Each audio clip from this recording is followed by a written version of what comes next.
What is worship?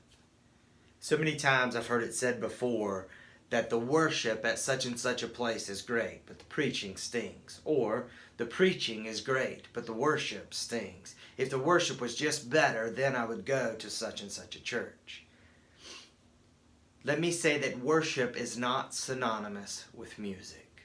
So often when we say worship, we mean music, and worship is not synonymous with music. So, what is worship?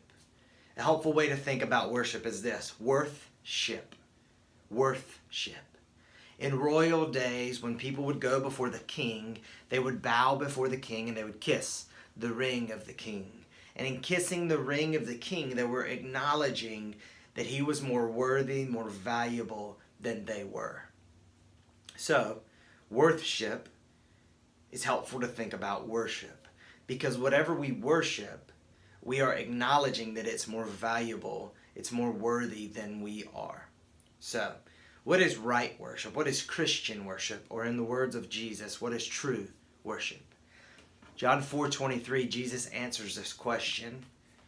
And this is what Jesus says to the woman at the well in John 4:23. But the hour is coming and is now here when the true worshipers will worship the Father in spirit and in truth. For the Father is seeking such people to worship him. So true worship is worship that is done in spirit and in truth. What does that mean? To worship in spirit and in truth is when the Spirit of God is enlivening our spirit, first through salvation, but then continually enlivens our spirit, meaning all we are, to respond to the truth of who God is and what he's done. And we respond to that truth in praise and adoration.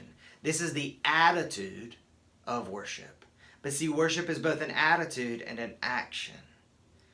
So to worship God is to worship in spirit and truth, and to worship in spirit and truth is when the Spirit enables our spirit, meaning all we are, to respond to the truth of who God is and what he's done. And we respond with that attitude and then with actions. And those actions may be music. They may look like listening to the Word of God being preached, giving monetarily, praying to God, among many other things.